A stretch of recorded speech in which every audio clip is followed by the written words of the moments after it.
Hey, this is Todd Stacy, and welcome to In the Weeds with Alabama Daily News. First time we've brought a video component to the podcast. I've had several ask me why we haven't tried video yet, so why not? And what better day to do it than Election Day? Here it is, Election Day, or I guess it will be in a couple hours, and so we've added video, and of course, if we're going to talk politics, I wanted to make sure to bring along my friend and political consultant Dave Mowry. Thanks, buddy. Knows everything there is to know. I'm honored to be the first, Well, we'll see how it goes. Yeah. I mean, I didn't take into account the fact that I would look like a hobbit compared to you. Well, I mean, I look so absurd that I don't know that it matters.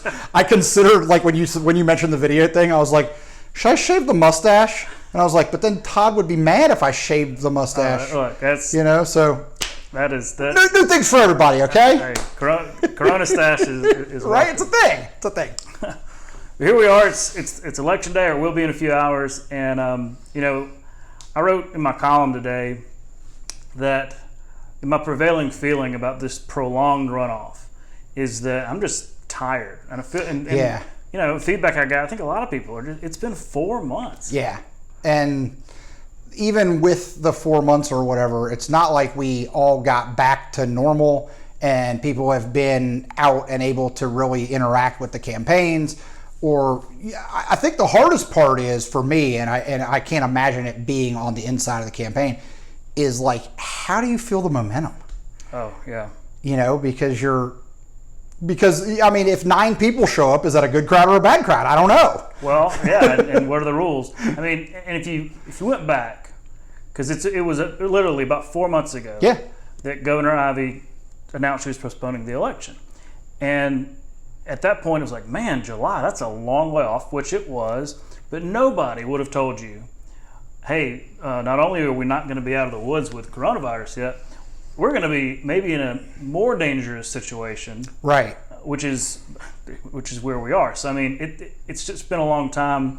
I can't imagine being in these campaign situations where, like, you're trying to campaign, you're trying to get your message out, but you have very limited resources. Well, what that does to your budget, because you set your budget up for another month of staff, and then you have 4 months of staff, or another month of TV, and then you got to figure out, okay, like, can I even afford a month of TV with keeping my staff, or everything else that you have to do in terms of community. I say TV to mean communication. Sure, yeah, that can be mail. Well, I haven't seen a ton of mail, but I've gotten saw some late. Yeah, I got Club. Yeah, I would say I've gotten several pieces for Barrymore, sort of, and against Jeff Coleman, and then I got one pro Jeff Coleman one.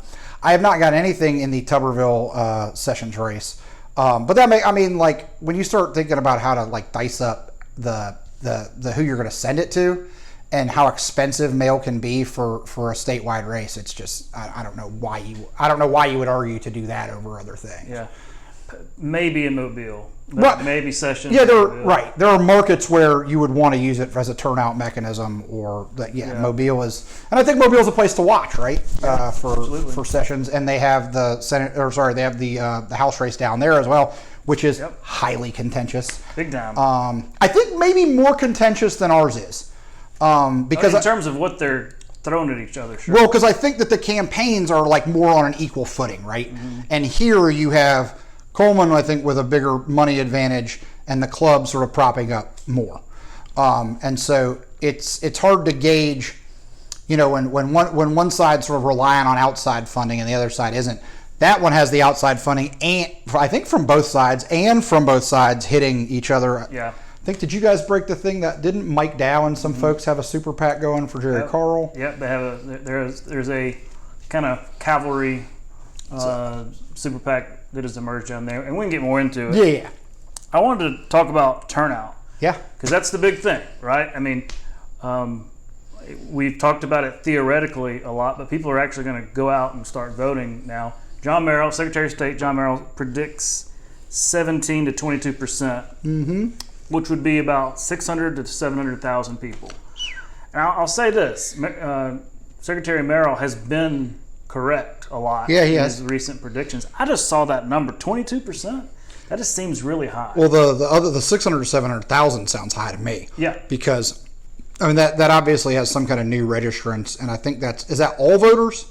That would be amongst registered voters. Yeah. We got about 3.2 million registered voters. Yeah, I'm just thinking that there's going to be a lot more action on the Republican side. Yeah. The Democrats do have a runoff in this area I think in the judgeship. And there's a school board race. That's right. Yeah, that's right. That I think that they're fighting. So, but I guess so you might back that down a little based on, obviously he's basing it on Democrats as well. Yeah. Yeah. That number sounds a little high. I want to say did 500,000 people vote in the Moore versus Strange one? I was just looking at that. Let's see. It was that year. It was a 14.6% turnout. Now that's GOP. Right. So maybe that's closer to what it would be. 14.6, and that's 500 to 520. With the big brain on Dave. Yeah. Well, that sounds more like it to me. Yeah. But even so, I mean, I've talked to people. I was talking to the guy today who, I won't mention his name, but well respected in Alabama politics, who said, "Look, I wouldn't be surprised to see more like 250,000, 300,000 right. in this runoff. That if you get that low in terms of turnout, it could really start impacting things. And how do you go back to the polling and all that? I mean, I don't know. I think that would be like a 7% turnout. That's super low. I personally don't, and this is a focus group of one, right? But I can't gauge the momentum. I don't feel like there's a big push to go vote. I haven't gotten a single text to turn out. I haven't got a single phone call. I haven't gotten a Facebook thing. I haven't gotten turnout mail. I mean, it's just, and I mean, I'm a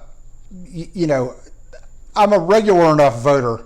And even if they go, let's take Dave off, they usually don't take my wife off. Yeah. And she's not getting them either, which is, kind of a bad sign for campaign. I mean, that's just one of those things that's like the easiest thing to do. Oh, absolutely. That's 100% what you should be doing right now. I think I don't get them because I still have a 202 number. Right. But normally at this time near an election, my parents are, climbing up the walls because they've got a million messages right. and all this kind of stuff, and I haven't heard. Well, it's funny to me because like when you start thinking about mechanics and you start thinking about list hygiene and things like that, right? Like if I'm getting mail, there is a way to append my cell phone to the file, right. And I should be getting some kind of follow-up text about it, or vice versa if I'm getting, frankly, of the candidates that of the 6 candidates that we're talking about, at least 5 of them have my cell phone number.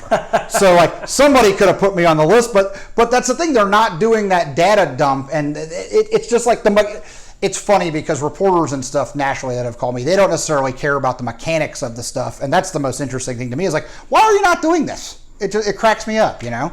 Well, and I know I talked to a lot of the campaigns, and I know they are dialing. Right. Right. Because I've seen the call banks and all this kind of stuff. Then again, it might be a little harder to get. People might be dialing from home more. Yeah, I mean, I would probably eschew that and do text banks, but that's just me. Or based on age, or I mean. But there's this thing where like, to ensure that you're just getting every vote that you can, or that you're touching every voter that you can. I mean, one of the things that you do is you just do the data dump from the candidate, mm-hmm. from their wife. You figure out who they know and why they know them and where they live, and then you go back and you look them up in the voter file and you figure, if they look like they vote for Democrats, then you probably don't, or if they live out of state, then you probably don't. But if you have an address here and you have a 202 phone number, I'd still probably leave you in there. Especially if I knew you. I would. Especially if I knew you. It should be on file, when registered to vote. But I just, who knows? Everybody's speculating about turnout. I'll just say this: if Merrill's right and it's 17 to 22%, I guess I don't know what we can bring that down to in the Republican side. Maybe it is that 14.6 number. Right. Maybe it is exactly like 2017. That still to me is pretty high. But and that what I guess the point there is that race had a lot of action. That race had a debate the night before or 2 nights before the election. That race featured even a rally, I think. Steve Bannon. Yeah, and so it just seems to me that there was a lot more action there. And people weren't worried about catching, some kind of disease that'll either kill you or debilitate you. But And, I mean, hell, or just be the flu. Who knows? President Trump came down for Luther. Right. Well, he was going to come for Tommy. That's and then it it got canceled, whether because of Corona or because of the numbers or whatever. It's they had a built-in excuse. Right. Well, after Tulsa, they had a built-in excuse to not do it. Right. Well, it would have just been. I don't know. It's just not a good idea to gather in stadiums right now. Well, no, I agree with that. And then also when you start talking about, because the Tulsa one was for the Trump campaign, but the one that was here, depending upon the way that they do the communication, the campaign would have had to pay for it. Yeah. And if they spent $4 million on the rally in Tulsa, oh man, you can start. They don't have that kind of money. No. We'll talk about absentee voting. Yes. I was tracking this over the weekend. Has gone up a bit. It has. Well, it's gone up a hell of a lot. So the numbers from Merrill's office: 43,000, more than 43,000 ballots were requested. That's done. You can't request. You have to do that on that ended July 9th. But as of today, 26,000 people had already returned them, and they had until today to put them in the mail. Till noon, I think. So I'm just, let's round about that. Right. That's at least 30,000, probably more like 35, possibly 40,000 votes. So that's if we peg it at the high number of Merrill, that's almost 5%. Well, if on the high number, that'd be about 5%. On the low number, that would be 10%. Right, which is unprecedented for Alabama. Yeah. Oh, absolutely. It's one of those things where usually it's about 1%. That was exactly what it was in 2017. And usually the same people vote absentee.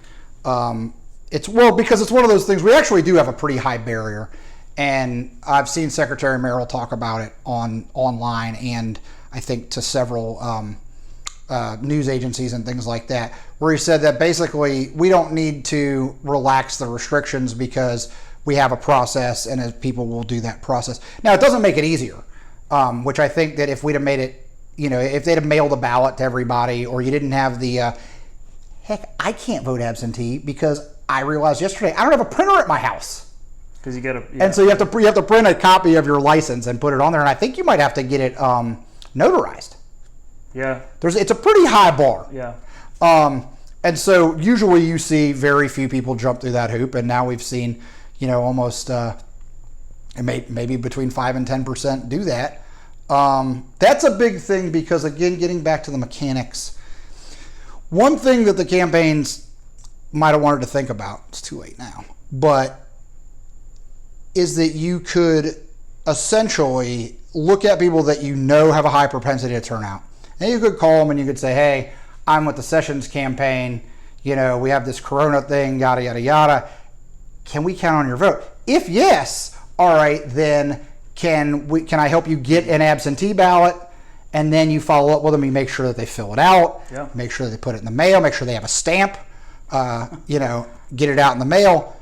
And then if they say they're for Tuberville, you just leave them alone. Right. You never talk to them. Good luck. You got your saints, your savables, and your saints, your sinners, and your savables.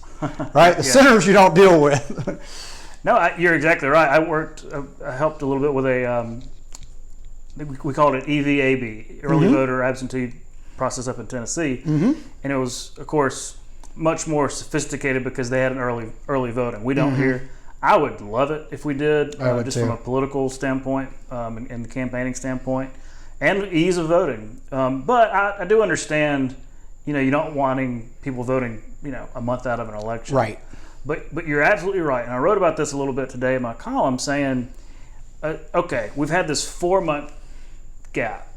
We know that at the very least people are going to be concerned about, we're not going to have a vaccine by July, so at the very least people are going to be a little concerned.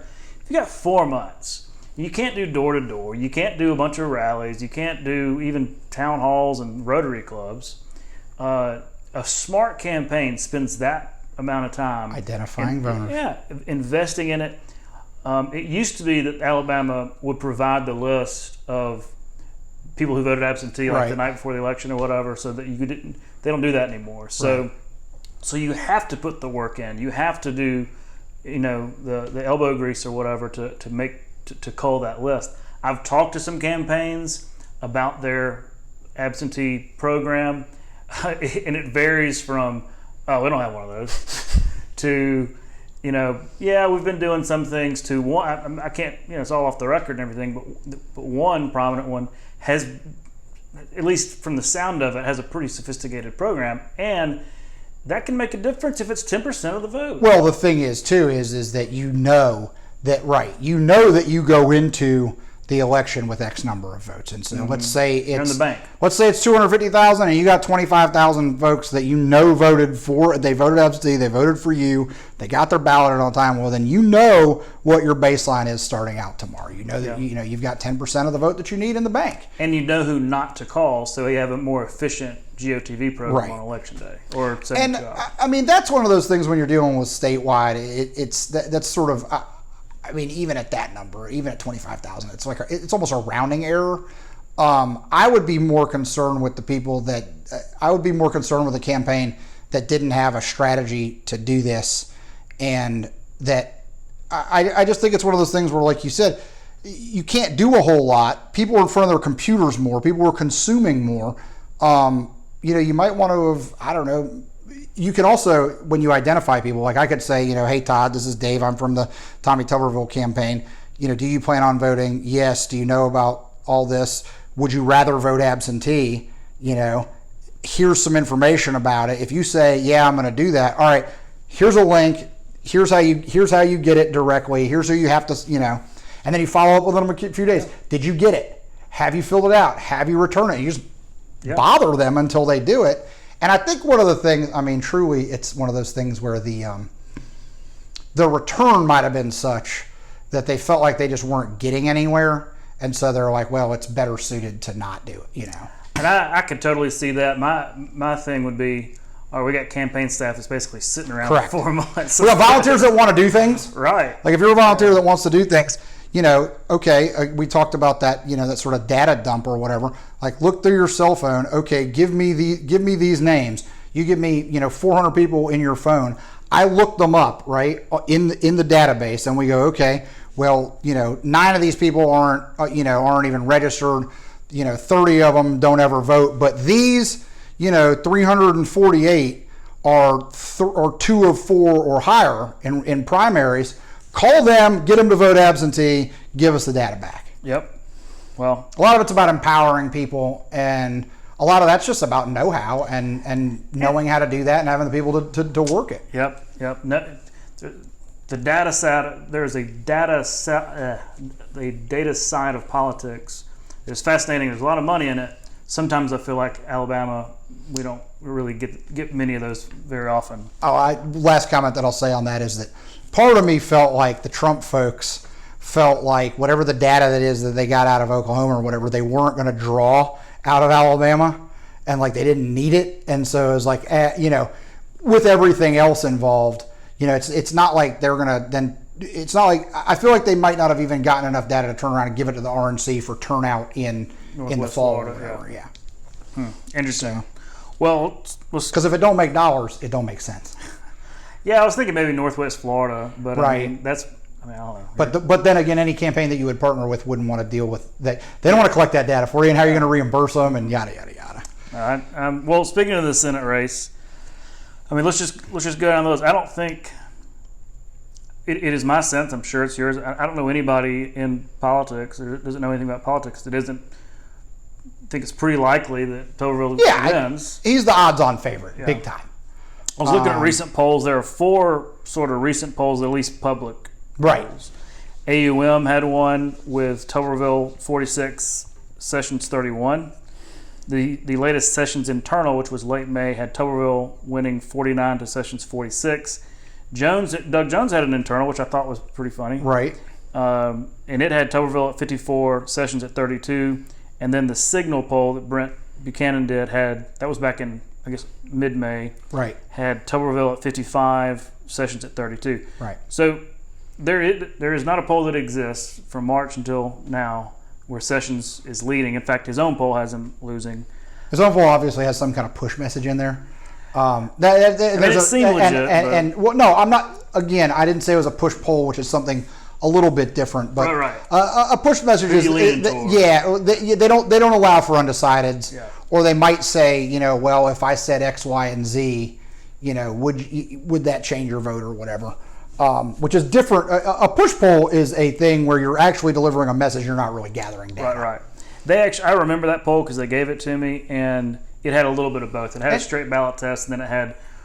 Oh, they were really pushing that. In fact, I mean, not to use that double entendre, they were pushing the fact that they had this great messaging, saying, "Oh, well, when asked if they would be more supportive of this or that, they were on fire for Sessions." And I mean, I get it, and it's. Yeah, but then, but on the other side, did they say, but President Trump has endorsed Tuberville? I mean, there was some of all that in there, and it was very optimistic for Sessions, but and they wouldn't have released it if it wasn't like that. Sessions, the same people on Message did it. That's right, Brad. And they're legit. I'm not questioning that at all. I don't question their poll either, but like all polls. It's better to kind of get an average, look at all. It's a snapshot. And I put all that out there just to say that's where we are. There is not a poll showing Sessions winning. It's very difficult in my mind to see a path there. But I'll say this: I think he's had a good couple of weeks, maybe even a good month in terms of finishing the race really strong. And all the all the media, all the mass media. He did a couple of Fox hits I saw. That Tucker Carlson hit, that was one of the best appearances. I couldn't have made that up. How good it was. And if you go on Tucker Carlson, you probably reach more Alabamians than you would on a lot of our networks. Highest rated show on cable TV, right? Yeah. So I mean, that was good. I mean, he's got an attack line on Tuberville. Accusing him of not showing up, going and hiding. I mean, that's a limited benefit there, but I mean, it's not like the Tuberville campaign is responding effectively. So I'd say Sessions has had a good couple of weeks, maybe even a good month, but will it be? But with those numbers, they have to have every undecided break for him. And did two of those polls have Tuberville over 50, or just one? Three. Over 50. Over 50. The only one that didn't have him over 50 was the Sessions internal. And AUM. AUM has Tuberville at 46. Well, I mean, that's what you look for, right? Obviously, aside from all those numbers, if they all have him at 46, if they all have Tuberville at 46, what you start to get worried about is that his ceiling. Mm-hmm. Yes, you see Sessions way down, but if you can't get Tuberville over that 50 number there, you start to get worried. But once you start seeing, and especially if you're an incumbent and you start seeing, and Sessions is kind of an incumbent here, you start seeing your opponent over 50, you're in trouble. Yeah. Well, I mean, go ahead. No. Well, I was going to say the caveat here is who the heck's going to vote and what the vote looks like, because those are based on likely voter screens or people that tell you. Listen, those are probably some of those are probably self-identified people who are going to vote, and at that time they thought they were going to vote. Yeah. And then now they haven't. They've missed the window for absentee, and then tomorrow they got to get up and they realize. I went to Costco today, and just the thought of doing it was exhausting. It's hot. You got to wait in line, and you got to have your mask on, and you got to wear, and it's like all that to vote for maybe, a guy that you're not super excited about. I don't know, man. Yeah, I totally agree. I should have done absentee, right. but I'm going to. I didn't know I had a printer. I didn't have a printer. I'm going to mask up. I'm going to go. Yeah, me too. But I see what you mean. I mean, the convenience level, the fear level, we really don't, and there's just no way to scientifically break that down to intelligently say, okay, this is older people might not vote. Nobody really knows. Right. But the one thing is, the easiest way to tell if somebody's going to vote is, do they always vote? Yep. So your 404s or whatever that nomenclature is that you use. Whether I always say 404, but what that means is just like your most likely of voters is probably going to vote, because those are the people that vote because they feel like it's a civic duty. Yeah. They don't, they don't do it on a whim or whatever. And Perfect 4, just to explain to anybody that doesn't understand, I think most of our audience probably does, but that would mean that you have voted in all 4 of the last previous elections to include primaries. Well, right, and I would probably go in this instance. I would have drilled down to 3 or 4 primary voters. Yeah. And that's who I would have focused on. because those people, again, have shown a propensity to vote. I don't know that you're going to get...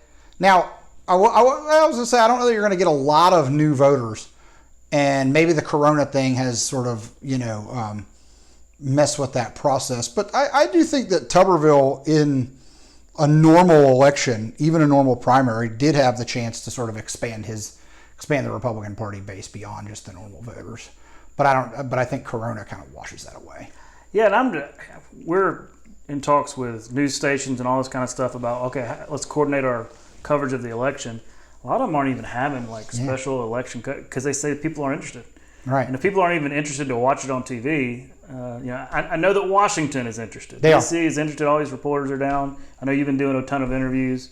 But around here, I mean, I just don't know if people are super excited about... Well, the other thing is that it seems like it's a foregone conclusion. Yeah. I mean, even the Tuberville people, their email about election night is like, come to our victory party. Yeah. Now, you usually say that, but like, it definitely had the feeling of like, we know we're going to win, so come out and hang. Yeah, I mean, the folks I talked to in Tuberville world, they're pretty confident. I'm not going to say they're counting their chickens, but I don't see any doubt in their minds. That's what you always do, but I mean, look, this whole I'm going to run out the clock and not do any appearances and everything, you only do that if you've got a pretty good lead. Right. So, and the last thing I'll say about the polls, to your point, I have no reason to doubt any of these numbers, but to your point, just because somebody answered a poll saying, yeah, I'm likely to vote, doesn't mean they actually do go vote. And so, one thing, not to get in the weeds about polling order, one thing about when they talk about 2016 and how they missed it, one thing that they missed was that they concentrated on the likely voters, and they missed the folks that hadn't voted in 2 cycles or whatever, or maybe the last time that they voted, maybe the last time that they voted was in the Bush re-election, or like and so I had a guy explain to me like what their sporadic voter scoring looked like, the Trump people, and why they felt like they could win some of those Rust Belt states that they did, especially Pennsylvania. And it was fascinating because their likeliest voter was not what we would think of as a likely voter. It was somebody who was disillusioned with politics and, sort of, and a lot of times cast votes against candidates or whatever. And, they felt like Trump spoke to them, and that was sort of why the Hillary folks missed it or whatever. It's kind of interesting. Not to get ahead of ourselves, but what happens if it's what we think it is tomorrow and Tuberville wins? I mean, what does that mean for Jeff Sessions' very long career? It's sort of an ignominious end, but for him, you just say, look, things change and life goes on. He's still been state attorney general, 3-term senator, United States senator, and right? I couldn't remember, is it 3 or 4? I think he got elected 4 times. He served 20 years, so he had to get elected. Right. Yeah. Right? And then he was the United States attorney general. I mean, that's a hell of a career, and one you should be proud of. But yeah, you're right. Inglorious end to it. And maybe he will win. We don't know. Yeah, it's all over but the shouting, I've enjoyed reading some of these longer pieces. Elena Plott. I was just going to say Elena Plott, who's from Tuscaloosa. Yeah, New York Times writer, had a very good. She's a beautiful writer, and I was glad that it's funny because I was like, man, I really want to write a really long piece about Sessions and go around and kind of and then she publishes hers. I'm like, oh man. Well, but right. I'm really glad she did it because she's a fantastic writer and it was so in depth. The Sulzbergers might have a little bit more budget than say ADN, right? Yeah, than just a little bit. Than the business based in my house. Yeah, well, Todd, they didn't know Room Raider was going to give us a 10. Look at this. It's got the final days up here. Look at these books. I got Elmo. He has the performative power. Now, have you read The Power Broker? Yes. You've read it, the whole thing. The whole thing. All right. That was the first one I read.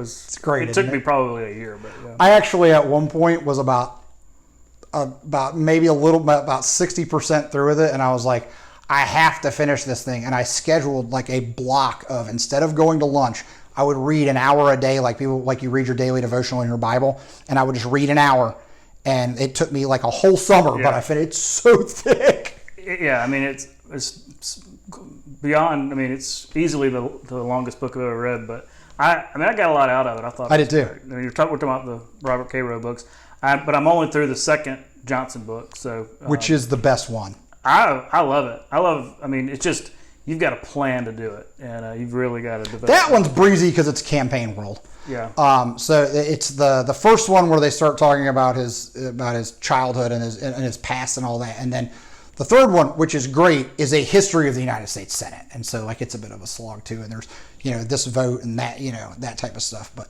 yeah, getting through how the prairie grass and hill country. It's a mirage, Todd. Yeah, I remember. See, they play it, and then that's just all there is, and then you're just stuck with this limestone. Yeah. You can't grow anything. But man. the way, I mean, we'll get off of this. But the way Cairo describes it, like I'll never forget that. I know, right? So anyway, well, moving on.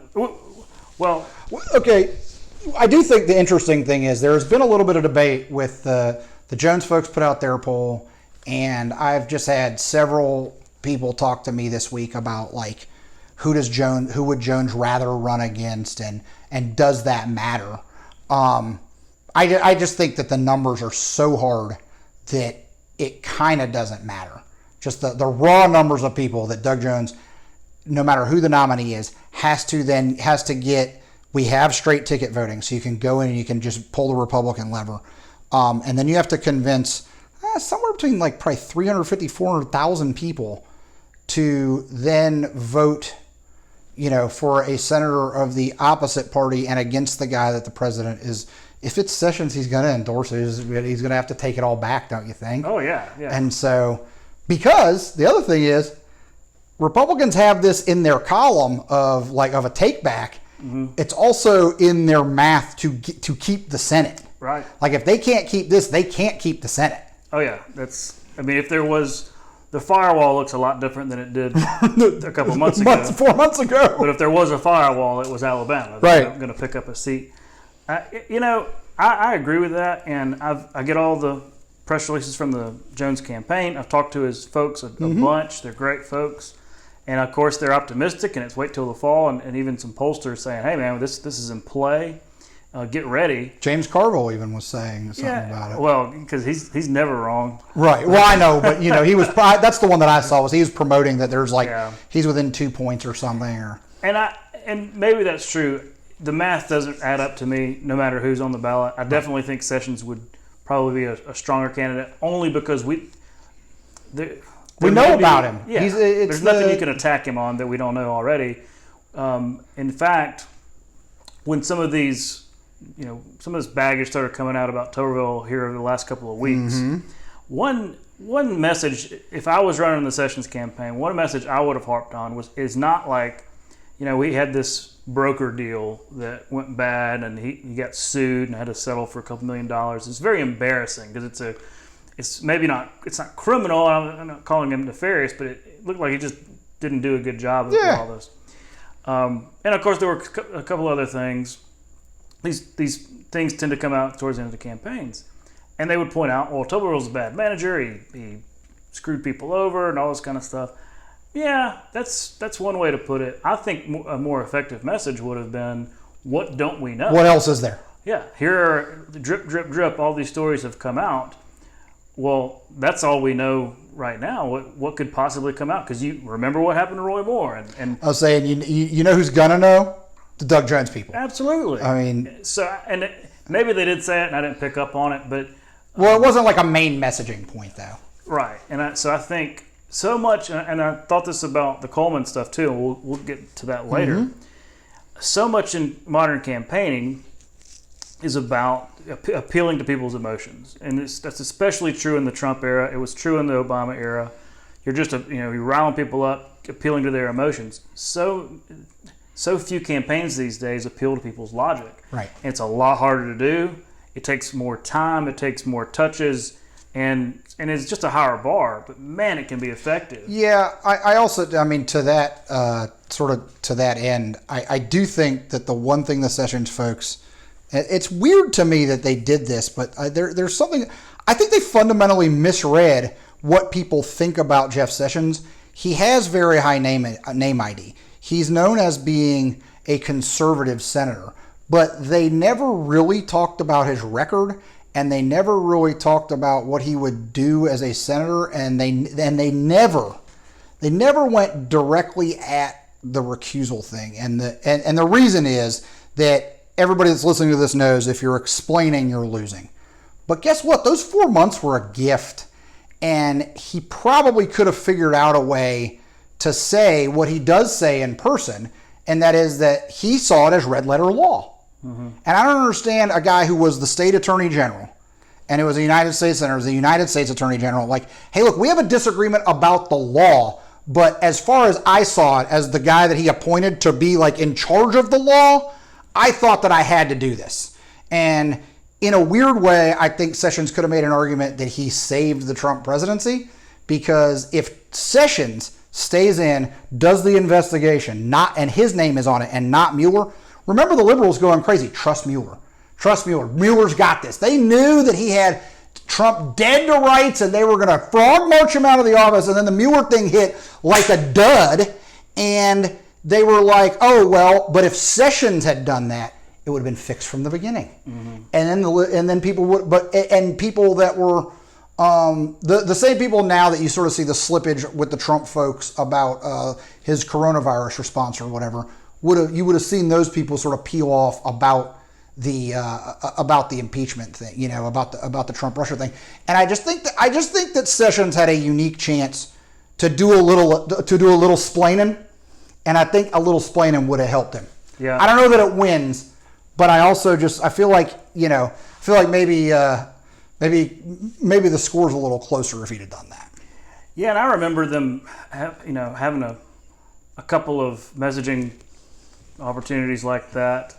I remember some social media stuff, and you're right. I mean, the recusal. Plus, I think a big part of that is how many people are winnable, right? On that message, how many people could you get back? If you hate Jeff Sessions because he recused himself from the Mueller investigation or from the Russia investigation, I mean, if that's like how you feel in your heart, it's probably tough to. Yeah, but then why say I'm not mad at the president?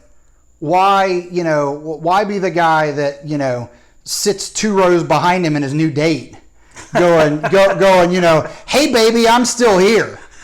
Because that's essentially what he did, especially on Twitter. That's essentially what he did. Yeah. Well, T, I'm not mad at you, baby. Come back.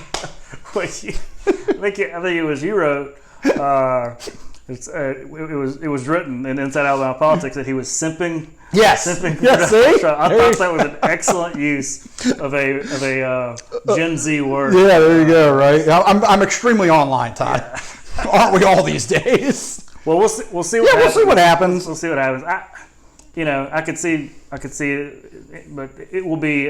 This is a big moment for Alabama politics. It is. If it's the end of Jeff Sessions' career, that's a big deal. If we elect a football coach to the Senate, that's a big deal. I think it opens up a lot in terms of what kind of candidates. It'd be very Alabama. And it's. I got a football. I hope to get a football coach elected once, Donnie Chastain. That's right. See, I'm at the forefront of this stuff. See, then we passed that double dipping ban. Sorry about that. I know. Although he voted for us, it's okay. That's right. Donnie's great. He is. I do think and maybe the last word on this is that if the Tuberville folks think that the last couple weeks have been rough with what Sessions has been saying about him and him trying to get him to debate, and with all this with the New York Times and them sending Elena Plott and all that. Just wait till after Labor Day, because it's going to feel like you're in, an incinerator of a pressure cooker, and everything you've ever done and everyone you've ever talked to is going to come out. Now, I don't think that matters. I think that the Doug Jones people could catch him with a dead girl and a live boy, and he's still going to win. That's a turn of phrase in politics for anybody that's not aware. But I do think that they're going to go for it. I think they're going to try to burn the house down with them both in it, because again, it could be for control of the Senate. Yeah, and the only difference I see is that they're not going to have all the resources to focus on one race like they did in 2017. Right. There's a presidential. But Jones has like $10 million. I mean, yeah. And so it's not like he can't carry his own message, and Alabama media is cheap. Yeah, he needs, well, and we'll get to that another day, but he needs all the volunteer, foot soldiers to stay here in Alabama rather than go try to flip Georgia. Yeah, that's a good point. Yeah, so. It'll just be very interesting, and it will be a race to the bottom that I just can't wait. I love it. All right, moving on to let's say you brought up the first district. Yeah, AL1. You're right that it's gotten rough and tumble down there. We got Bill Hightower, former state senator, running against Jerry Carl. He's a current Mobile County commissioner. And just to explain for anybody that's not familiar with Mobile, Mobile County Commission is a really big deal. It's 3, right? There's 3 of them, and that's a very big office. That's bigger than state senate or anything like that. And Carl was leading just slightly in the primary, but it has gotten really hot and heavy because just like with the other race, Club for Growth has come in. I was counting it up. They have spent $1.3 million either for Hightower or attacking Jerry Carl. Most of it attacking Jerry Carl. But $1.3 million on that race. On that race. That's a lot of money. Yeah. Why do they love Hightower that much? Well, do we know? Or why do they hate Carl? I don't know. They endorsed Hightower like a year ago. Right. That's kind of rare to have it that early. I do remember, this is a random memory, but we were up in D.C. I was hosting a reception for members of Congress and their staff on the Hill because I wanted to keep those relationships after I moved. And Bill Hightower came. I think he had already, I don't know if he was running for governor yet. Right. But I forgot about that. It was around that time. Yeah, forgot. And so, what my impression of, and he came, and I was glad to have him, and he and his wife, it was great.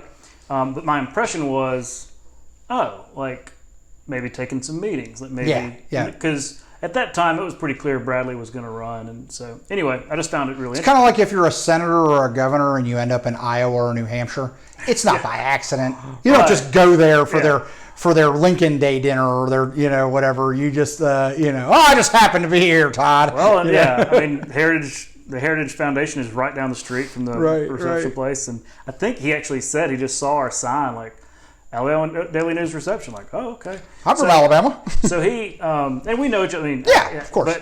But I thought that was my first thought that take a meeting. So clearly, yes, they like Hightower, but $1.3 million in a congressional race in one race, and Mobile's not as cheap maybe as Montgomery and Dothan, but it's still pretty relatively cheap. That is a lot of money in a Republican primary.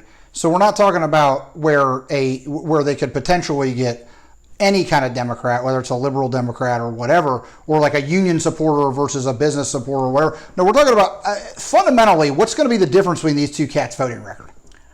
Well, when it comes to Club for Growth, there are some trade. I guess issues. they have specific things. Yeah, they got problems with tariffs and stuff like that. I really only know them from just they do like to light people up, Yeah, well, I'm down with. But I should clarify that it's my understanding that $1.3 million that goes all the way back to last year. Yeah, but so it's not like. And that's a pretty that race. They've seen a good amount of spending from 3 or 4 of the candidates, but $1.3 million could be like your primary budget on a lot of campaigns for Congress. Oh, absolutely. That's a robust budget. I would be happy if I was running somebody in the 2nd district and you told me you're going to have $1.3 million. I'd say. Yeah, you said in a primary, you said you had a flat million. Let's do it. Let's go. We'd win. Hire me and Todd. You got $1 million. You hire me and Todd. We'd win.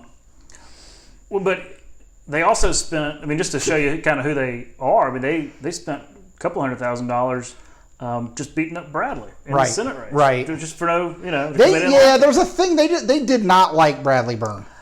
It goes back to the trade. I don't know, 2015, the trade deal. Okay. And they were big.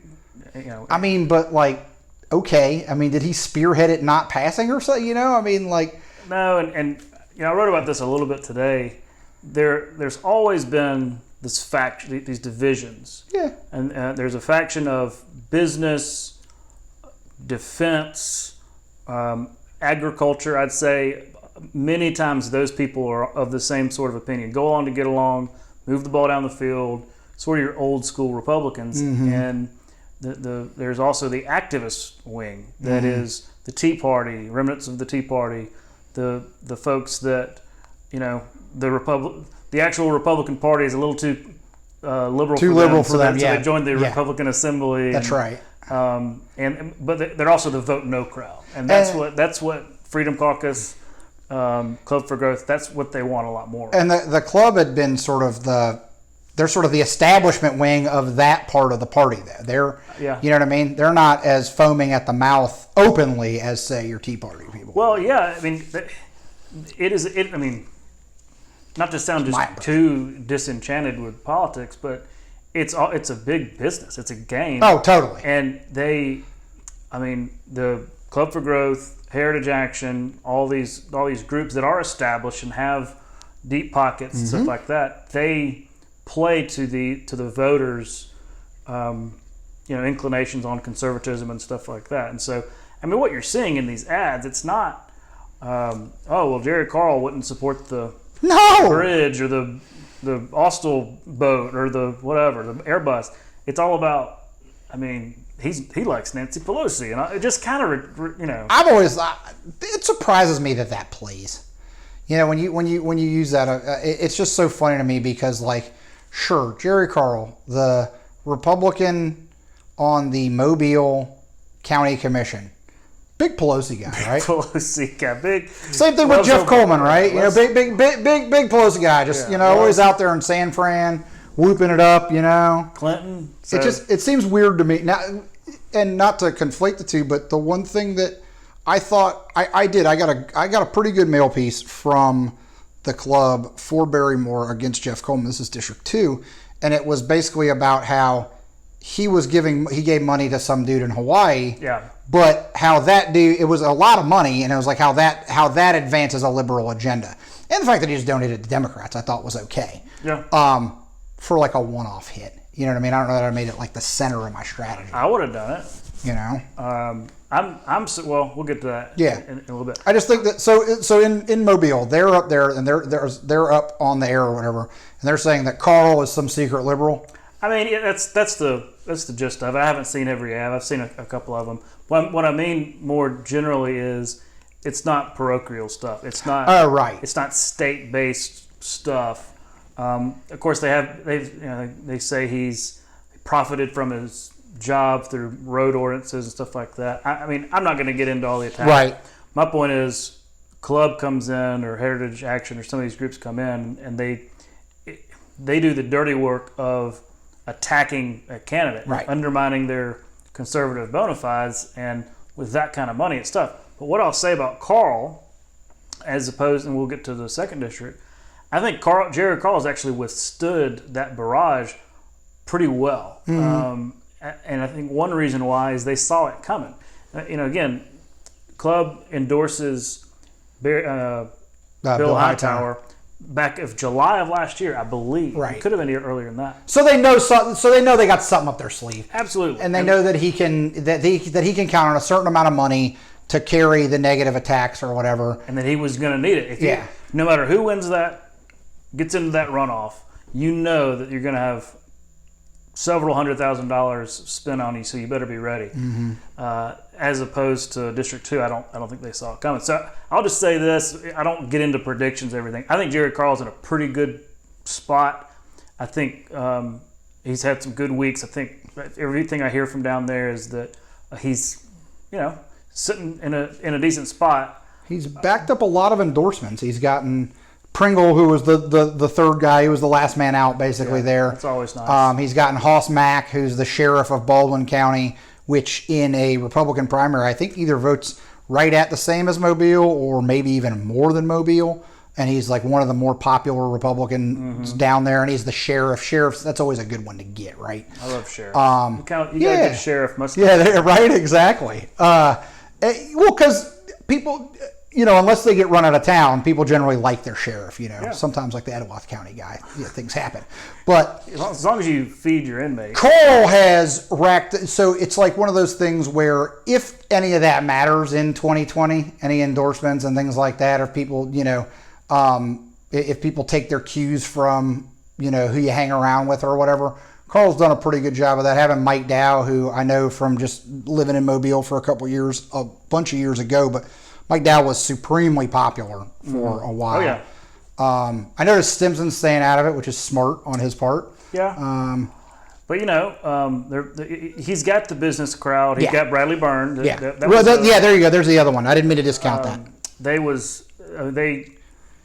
The way they went about doing that, I thought was really smart. Like it was well designed, and I think not every time an incumbent congressman endorsing is going to matter all that much. Right. I thought the way they did it was really good. Another thing is, and it sort of plays into this same narrative, is the first district has seen this establishment versus Tea Party thing going back to Joe Bonner. Right. Yeah. And so and sometimes it's been a close race. Mm-hmm. I remember, Bradley squeaked by, yeah. But they're used to doing it. They're used to sending the business guy up there, and this is more of a. I think everybody understands who the business guy is. Mm-hmm. I think everybody understands who the more Tea Party guy is. So if it sort of follows tradition, Carl might be in a good spot. But I think it's going to be really close. Yeah. So, but that brings us to really, I think, which could be the main event. Senate's the big deal. Nobody's arguing that. But I think there's a real barn burner. Barring anything really weird that nobody's seeing, the Senate thing is pretty much a foregone conclusion. Yeah. And in Mobile, you figure absent something weird happening, you got to figure, I don't know enough about it. Todd thinks Carl wins. I'll take, I'm not discounting that. This one though, I really do. I feel like Jeff Coleman versus Barry Moore. I feel like Coleman had all the momentum and then just let it. It's like a lightning delay in football or something, right? And then they come back out on the field and he's just listless and can't complete a pass, and then he goes back to punt and he gets it blocked or something. Just the momentum is fully in on Barrymore's side. I agree wholeheartedly. I don't know. It's kind of been amazing to see. And going back to what we said about Carl, right? In the first district, Club for Growth comes down, endorses Hightower last year. In this case, in the second district, Club for Growth came and endorsed Barry Moore, I think in March, right after the primary, probably about exactly 4 months ago. And even then, it wasn't clear how much they would actually do. In fact, I don't think anybody would have advised him. Come on, Coleman, he won, I think, 42% of the vote in the primary. That's pretty solid heading into the runoff. And he's already got millions. I think when we handicapped this, we kind of didn't think Moore. I would have bet Moore was coming in fourth. And nobody had Barry getting into the runoff. And to his credit, he punched his way up into the runoff.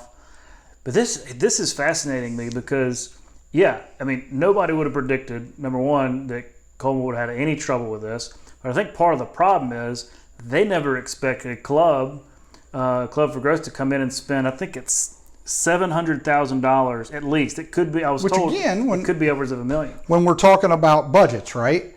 And you say, okay, I've got $750,000 to $1 million to spend on a primary in Alabama for a one congressional seat. That's a hefty budget. That's usually what a really good candidate. What did Coleman spend? $2 million. Right. And so, but he spent about a little bit more than $1 million in the first round. The primary, yeah, probably $1.5 million. So then they've matched him, or they might have actually outspent him. Now, depending on how they do it, and if they put money on TV. Not to get in the weeds, Tom. Candidates can get the lowest unit rate, and they can't get that rate, and so a lot of times an outside group pays a premium that's more than 50% more than what a candidate would pay for television time. That's good context. But they have done a good job of, again, they've been in my mailbox.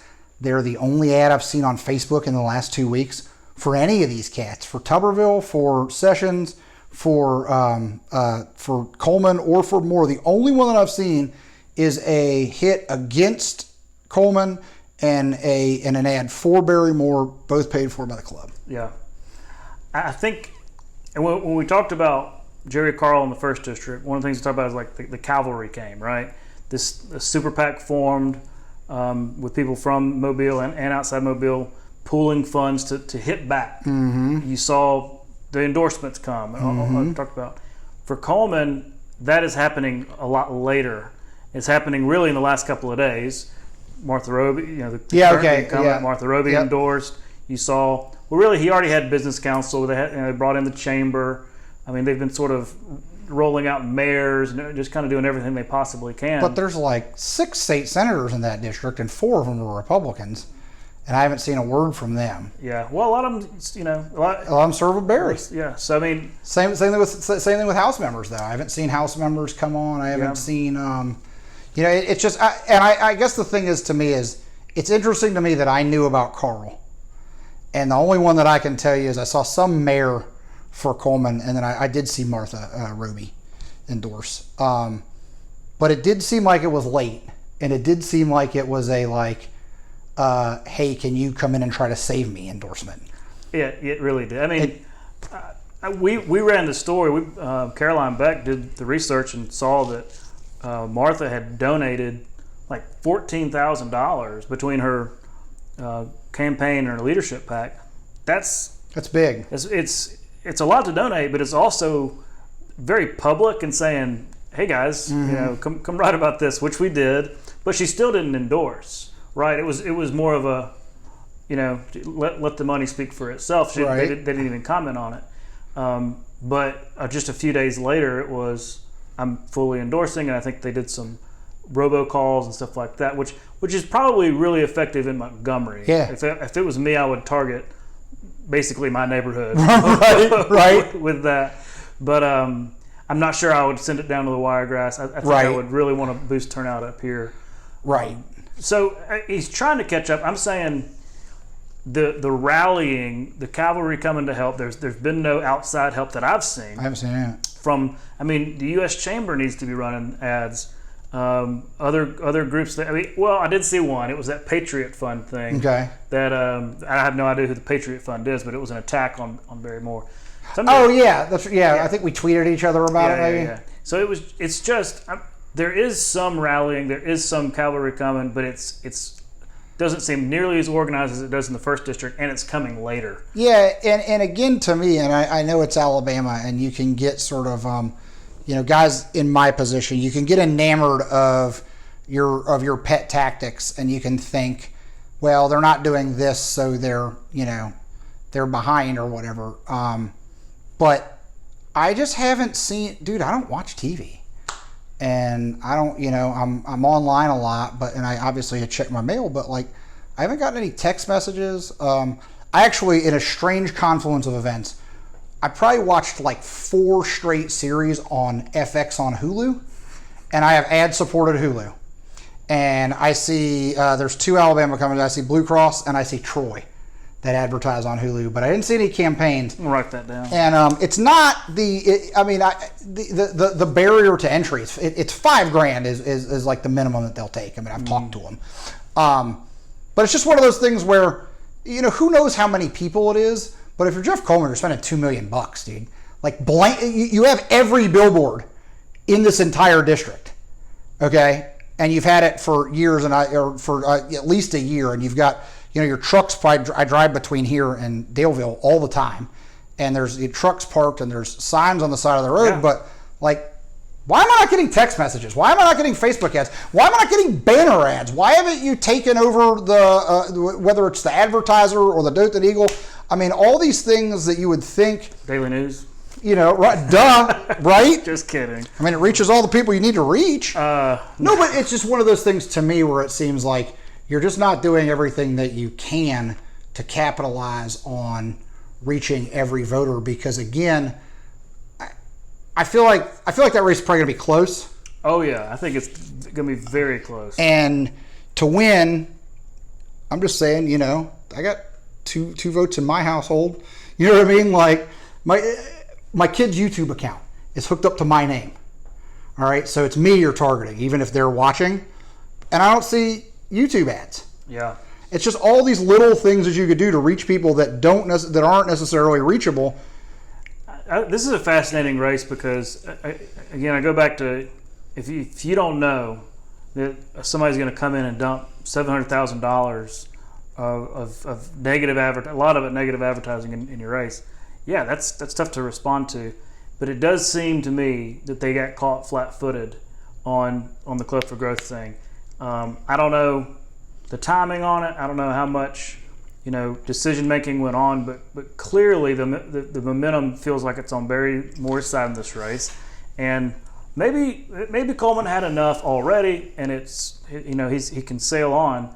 But it seems to me, and I think sounds like you agree. It seems to me that taking your foot off the gas was probably a mistake that maybe even invited Club right, exactly. to come in and play. Yeah, that I hadn't considered that part of it, but you're probably right, just because it's one of those things where if you've invested $1 million of your own money, putting $500,000 in isn't losing that $500,000. It's losing not putting in is losing $1 million. Yeah, it's not good money after bad. Right, and so it's one of those things where like you've already spent the $1 million or whatever that you've spent, and you spent all this money from your friends.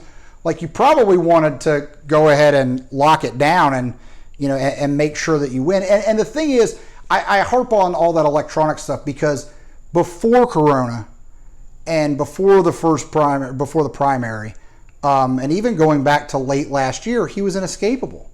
You saw him he was on every radio show. That's how he built his name. It was right. And it was amazing. And I frankly, I think that they expected to win outright, and there were just too many candidates. And there were 2 or 3 credible candidates, and so you got and Barry just happened to be the one that was left standing, because they got 42, I think is what we said. I think so. And so you had Troy King, you had Jessica Taylor. Right. Jessica barely missed the runoff. Right. Troy, known commodity. And credit to Barry Moore, he gets his people out, man. I mean, and that's what I think makes him really dangerous in this thing. I've seen a ton of yard signs. I mean, I think it's almost the last 2 or 3 weeks that everybody has started to, look up and notice, man, this is a race. It's going to be pretty close. And I've got several people saying, hey, Barry will pull that thing out. I'm pretty good on record about yard signs, but I will say that if you drive down 167 and you're coming into Enterprise, you see a lot of Tuberville and Barrymore. Yeah. You don't see a lot of Tuberville Coleman. You don't see a lot of Sessions Moore. You don't see a lot of Sessions at all. And right away is one thing, but I was in Prattville the other day. No, I mean in driveways. Yeah. Yeah. Yeah. That's to me, that's meaningful, but you can't. You're right about discounting. You can't gauge it on it, but it is one of those things where it's like, in certain campaigns you can't. In a campaign like this where Coleman probably printed 100,000 yard signs, you'd think that there would be more of them and less of Moores. Yeah. But no pun intended. I don't know. That one's going to be interesting. And the other thing is because you said something about Martha that I think we should sort of talk about a little bit, is that in the voting calculus, Autauga, Elmore, Montgomery basically equals the 4 Wiregrass counties. Yeah, Houston, Coffee, Dale, Henry, Geneva, I guess if you throw it in there, or Geneva. And so there's not a local candidate from Autauga, Elmore. Elmore was never Martha's best county. We did really well there. But the Depends which year. But Houston and Coffee being right next to each other, and Dothan sort of always wanting to be the Wiregrass, and everywhere else in the Wiregrass sort of wanting to not be Dothan. Mm-hmm. That's a thing now. Sure. And I think the geography of the vote is going to be interesting to watch, because you said Moore gets his people out. Does Coffee County come in heavy? I think that's the one thing I can predict, is that Coffee County will go really heavy for Barry Moore. It did in the primary. I don't think he is going to win all of the Wiregrass. I think Houston probably goes for. But look, when you're if that's a wash, if you're banking votes in your home county, and maybe Coleman can do the same thing in Dothan. Yeah, I think Clearly, so. He's got roots there. But you're right; these river region counties, I mean, yeah. There's no native son. There's not, and I think it's really important. But you're right, and maybe the Roby endorsement can help Jeff Coleman in terms of but another thing I'll mention about Roby is remember the primary, and I think maybe a reason why Jessica Taylor was a few hundred votes short is around here we had that judgeship. Yeah. And so many like Cloverdale types. I talked to a guy today. Voted in the Democratic primary, and they can't come back. They can't. If you voted in the Democratic primary, you can't vote in the Republican runoff. And it was like a fair amount of people. I mean, it was I want to say it was over 2,000. Yeah. People. Okay. I was gonna say a guy told me today he thought it was closer to 3. Yeah, I'm sure it was. I remember trying to tally up who voted in last year's versus this year, and I got in mid 2000s, something like that. But that's significant. It is, especially if you're a couple hundred votes short. So if it comes down to Montgomery County and there's no native son, maybe these are Roby voters. Mm-hmm. I would. I could guarantee you that the people that voted in that Democratic primary are. That would be Republicans for Roby. Yeah, absolutely. They're typically Republicans. They felt like this judgeship was important because one of their friends was running. Montgomery's a Democratic county, and so they voted in that. Those would have been people much more apt to respond to messaging from Congressman Roby. Yeah, I agree. And so that's a little bit of a handicap in terms of using Martha's endorsement in Montgomery. I still think it can be effective. Yeah, but you've got to do it. You've got to pinpoint people. You've got to call them up. I think a robocall is a great idea. Too late to do mail, but texts. Yeah.